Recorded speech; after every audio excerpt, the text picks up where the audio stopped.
세월이 멈춘 섬이 여기 있습니다.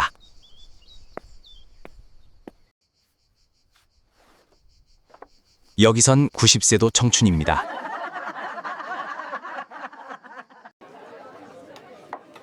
함께 움직이고 함께 웃는 것, 그것이 비결입니다.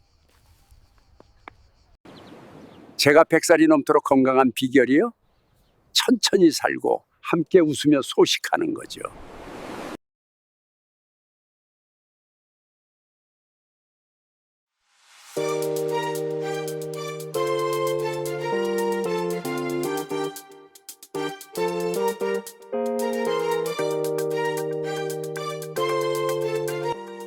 안녕하세요, 여러분. 혹시 죽는 것을 잊어버린 섬이라는 별명 들어보셨어요?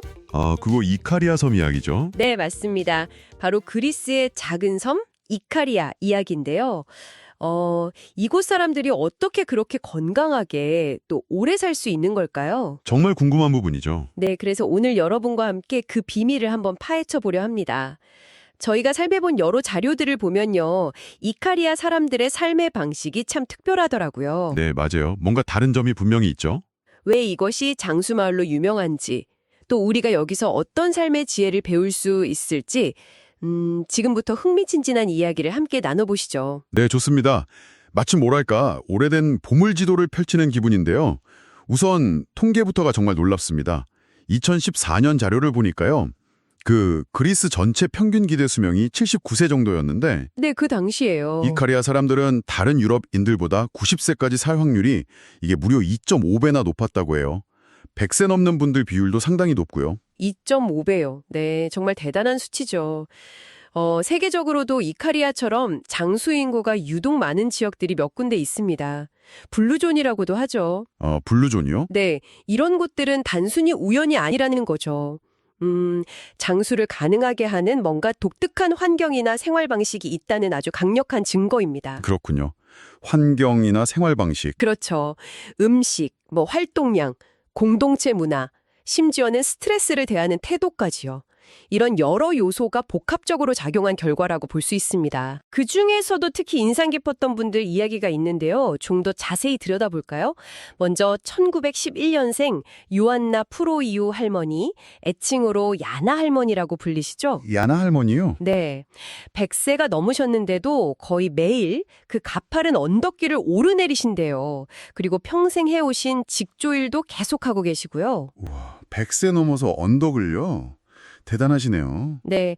쉬면 병이 난다시면서 기계 앞에 앉아있을 때가 행복하다고 하시는 모습이 정말 인상적이었습니다. 이야, 야나 할머니는 정말 활동적인 노화의 교과서 같은 분이시네요. 그죠?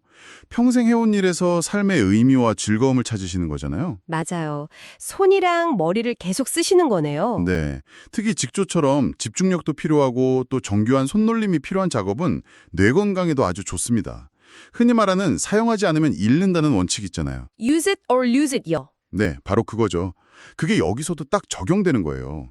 게다가 젊은 세대한테 기술도 가르쳐 주시면서 사회적인 연결고리도 계속 가지고 계시고요. 그것도 중요하겠네요. 그럼요. 어쩌면 우리도 지금부터라도 뭔가 꾸준히 할 수 있는 손기술 하나쯤 배워두는 게 좋지 않을까요? 뜨개질이나 서예 같은 거요. 좋은 생각인데요. 저도 한번. 자, 다음은 1913년생 코스타스 스파노스 할아버지 이야기입니다. 이분은 젊은 시절에 전쟁에서 다리 일부를 잃는 큰 시련을 겪으셨는데도 100세를 넘기셨어요. 그런 아픔이 있으셨군요. 그런데도 100세를 넘기셨다니? 네, 이분의 장수 철학이 참 독특해요. 걱정 마라, 언제나 더 나쁜 일이 생길 수도 있는 법이다. 약간 이런 마음가짐으로 평온을 유지하는 게 비결이라고 하셨죠. 그 정신적인 평정심 그리고 규칙적인 생활 습관으로 이걸 극복하신 것 같아요. 스트레스 관리가 장수에 얼마나 결정적인지 보여주는 사례죠. 생활 습관도 아주 엄격하시다고요. 네, 매일 정해진 식단을 지키고 규칙적으로 낮잠도 주무시고 심지어 백과사전을 읽는 게 일과라고 하시더라고요. 백과사전이요? 와. 네, 자료를 보면 그 점들을 순서대로 연결해서 뇌의 시각 정보 처리 속도나 계획 능력을 알아보는 특정 인지 테스트가 있었는데 거기서는 조금 어려움을 보이셨다고 해요. 네. 하지만 꾸준히 신문을 읽으시거나 사람들과 대화하면서 전반적인 정신활동은 아주 왕성하게 유지하고 계셨습니다. 그러니까 모든 검사 수치가 완벽한 것보다 어쩌면 일상에서 활력을 잃지 않는 게 더 중요할 수도 있다는 거죠. 이 외에도 이카리아에는 정말 활기찬 100세 어르신들이 많으세요.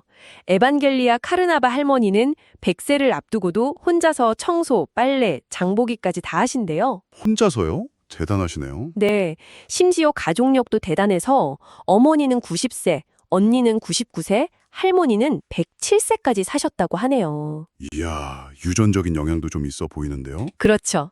근데 이 할머니 포부가 뭔지 아세요? 120살까지 살고 싶다. 이러셨대요. 하하, 멋지신데요? 120세요? 네.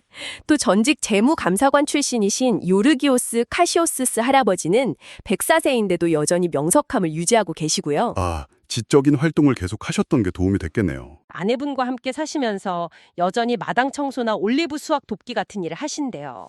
매일 마을 카페 가서 사람들과 어울리시는 것도 좋아하시고요. 활동적이시네요. 심지어 이분 100세 때 교통사고로 다리가 부러졌었는데 그것도 거뜬히 회복하셨다고 해요. 와, 100세 골절 회복이라니 정말 놀라운데요. 네, 방금 말씀하신 분들의 이야기를 종합해보면 몇 가지 공통적인 핵심이 보이는 것 같아요. 어떤 것들일까요? 첫째는 역시 꾸준한 신체 활동이죠. 뭐 특별한 운동을 하는 게 아니라 텃밭 가꾸고 집안일하고 걷고 그냥 일상생활 속에서 계속 몸을 움직인다는 점이에요. 자연스럽게 운동이 되는 거네요. 그렇죠. 둘째는 삶의 목적의식과 정신활동입니다. 아까 야나 할머니 직조나 코스타스 할아버지 독서, 요르기오스 할아버지의 과거 직업 경험 같은 것들이요. 이런 게 노년기에도 정신을 계속 활발하게 유지하는 데 도움을 준 것 같아요. 머리를 계속 쓰는 거군요. 네. 셋째는 강력한 사회적 유대감. 가족이나 이웃과 아주 긴밀하게 연결되어 있고 또 마을 카페 같은 데서 매일 교류하면서 외로움을 느낄 틈이 없다는 거죠. 혼자가 아니라는 느낌이 중요하군요. 그럼요. 그리고 마지막으로 그 낙천적인 태도하고 스트레스 관리 능력도 빼놓을 수 없겠네요. 아까 에반겔리아 할머니 120세 목표나 코스타스 할아버지 철학처럼요. 물론 유전적 요인도 무시할 수는 없겠지만 이런 생활 방식들이 장수에 정말 결정적인 영향을 미치는 걸로 보입니다. 정말 한 분 한 분의 삶이 장수 비결 그 자체인 것 같네요. 그런 과학적인 연구 결과는 어떨까요? 아테네 대학교 연구팀이 이카리아 사람들의 장수 요인을 분석했다고요? 네, 맞습니다. 연구 결과도 아주 흥미로운데요. 이카리아 노인들은 심혈관 질환이나 뇌졸중 같은 병 있잖아요. 이런 게 발병하는 시기가 다른 지역 사람들보다 평균 8년 정도 됐다고 해요. 8년이나요? 와. 네. 그리고 전반적인 정신건강 상태도 훨씬 좋다는 결과가 나왔습니다. 그럼 그 이유가 뭘까요? 연구팀이 밝혀낸 핵심 요인들 좀 정리해 주시죠. 네, 크게 몇 가지로 나눠볼 수 있습니다. 우선 가장 주목받는 것이 역시 식단입니다. 기본적으로는 잘 알려진 지중해식 식단인데요. 아, 지중해식 식단, 올리브 오일 많이 먹고 그런 거요? 네, 맞아요. 그런데 여기서 중요한 통찰은 단순히 어떤 종류를 먹느냐가 아니라 얼마나 먹느냐예요. 하루 섭취 칼로리가 1,500에서 1,800 정도로 상당히 낮은 편입니다. 1800칼로리 이하면 생각보다 훨씬 적게 드시는 거네요. 그렇죠. 즉 소식이 핵심인 거죠. 그러면서도 내용은 아주 건강해요. 채소, 특히 녹색 잎채소, 올리브 오일, 콩류, 그리고 오메가3가 풍부한 생선 위주로 드시고요. 반면에 붉은 고기나 설탕 섭취는 극도로 제한합니다. 아, 역시 덜 먹고 건강하게 먹는 게 중요하군요. 네. 또 하나 흥미로운 점은 하루에 5번 정도로 조금씩 자주 나눠 먹는다는 거예요. 아, 조금씩 자주요? 네. 그러니까 공복감은 덜 느끼면서 총 칼로리는 낮게 유지하는 거죠. 가공식품 대신에 직접 키우거나 근처에서 난 신선한 재료를 사용하는 건 기본이고요. 현명한 방법이네요. 두 번째는 생활 방식인데요.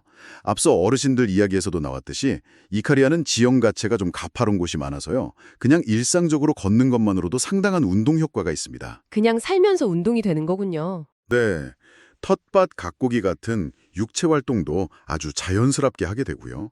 또 빼놓을 수 없는 게 그 끈끈한 공동체 문화예요.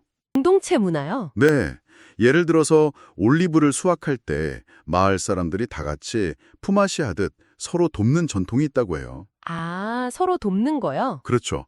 이런 활동들이 단순한 노동을 넘어서서 정서적인 지지, 또 유대감을 형성하는 아주 중요한 역할을 하는 겁니다. 그리고 이카리아 사람들은 서두르는 법이 별로 없다고 해요. 느긋하게 낮잠, 시에스타를 즐기고 시간에 덜 쫓기는 그런 여유로운 태도가 스트레스를 줄여주는 중요한 요인이 됩니다. 와, 매일 시간을 쫓기는 저희와는 정말 다른 세상 이야기 같네요. 하하, 그렇죠. 세 번째는 깨끗한 환경입니다.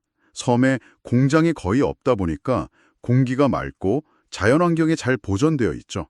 이것도 무시 못할 요인이고요. 공기가 좋군요. 마지막으로 유전적 요인도 일부 기여할 수는 있습니다. 특정 유전자가 장수에 좀 유리하게 작용할 수도 있겠죠. 하지만 유전적인 소인만으로는 이카리아의 이 경이로운 장수 현상을 다 설명할 수는 없어요. 아, 유전만으로는 안 되는군요. 네, 결국은 앞서 말한 건강한 식단, 꾸준한 활동, 강한 공동체, 긍정적인 마음가짐 같은 환경 및 생활 습관, 이런 것들과 유전자가 서로 긍정적인 상호작용을 일으킨 결과라고 보는 것이 가장 타당합니다. 아무리 좋은 유전자를 타고났더라도 생활 습관이 엉망이면 장수하기 어렵다는 뜻이죠. 생활 방식 이야기가 나온 김에 이카리아의 독특한 문화도 장수에 큰 영향을 주는 것 같아요. 특히 축제가 정말 많다고 들었습니다. 아, 네, 맞아요. 축제요. 1년에 무려 250일이나 크고 작은 축제가 열린다니 이건 뭐 거의 매일 잔치 분위기 아닌가요? 365일 중에 250일이면 정말 대단하죠. 그런데 이게 그냥 먹고 마시고 노는 축제가 아니라는 점이 중요해요. 아, 그래요? 네. 축제를 준비하는 과정에서 마을 사람들이 다 같이 음식을 만들고 일손을 돕고 서로 어울리면서 자연스럽게 공동체 의식을 다지게 되는 거죠. 함께 준비하는 과정 자체가 중요하군요. 그렇죠. 더 흥미로운 건 축제를 통해서 모인 수익금 같은 것으로 마을의 좀 어려운 이웃을 돕는 데 사용하기도 한다는 점이에요. 와, 축제가 마을 복지 시스템 역할도 한다니 정말 놀라운데요. 네, 일종의 비공식적인 사회 안전망 역할까지 하는 셈이죠. 이런 공동체 활동과 축제 문화는 스트레스를 해소하고 또 소속감과 유대감을 높이는 아주 효과적인 장치입니다. 확실히 외로울 틈이 없겠네요. 맞아요. 현대사회에서 외로움이 건강에 미치는 악영향이 크다는 연구 결과들이 많잖아요. 근데 이카리아 사람들은 이렇게 함께 어울리는 문화 속에서 그런 외로움을 느낄 겨를이 없는 것 같아요. 그렇겠네요. 명절 같은 때 서로 만나면 오래오래 사세요 하고 인사하는 게 아주 일상적인 모습이라고 하니 장수가 이들의 문화 깊숙이 자리 잡고 있는 거죠. 그래서 아까 말씀하신 이카리아 사람들은 죽는 법을 잊어버려서 오래 산다는 그런 농담까지 생겨난 거 아니겠어요? 하하, 정말 그럴듯한데요. 오늘 이카리아 섬 이야기를 쭉 들어보니 건강하게 오래 사는 비결이 무슨 특별한 약이나 비법에 있는 게 아니라는 생각이 드네요. 네, 맞아요. 아주 평범한 것들 속에 있죠. 결국 꾸준히 몸을 움직이고 또 계속 배우고 생각하고 좋은 음식을 적당히 즐기고 스트레스는 잘 흘려보내고 그리고 무엇보다 중요한 건 사람들과 따뜻하게 어울려 사는 것. 네, 핵심을 잘 짚으셨네요. 어쩌면 우리도 당장 이카리아로 이사를 가야 할까요? 하하, 그럴 수만 있다면 좋겠지만요. 네, 그럴 순 없겠지만 그들의 지혜만큼은 꼭 빌려와야겠습니다. 맞습니다. 유전적인 영향도 분명 있겠지만 역시 생활 습관이 우리 건강과 수명에 미치는 영향이 얼마나 지대한지 다시 한번 확인할 수 있었습니다.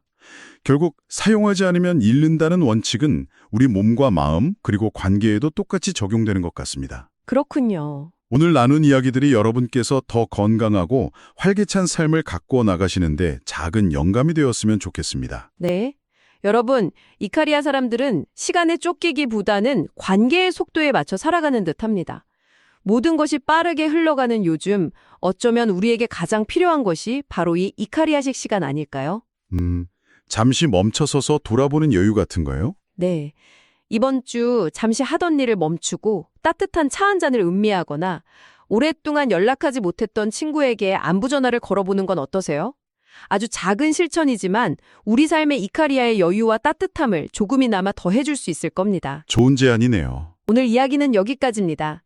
다음에도 여러분의 지적 호기심을 채워드릴 흥미로운 이야기로 다시 찾아뵙겠습니다.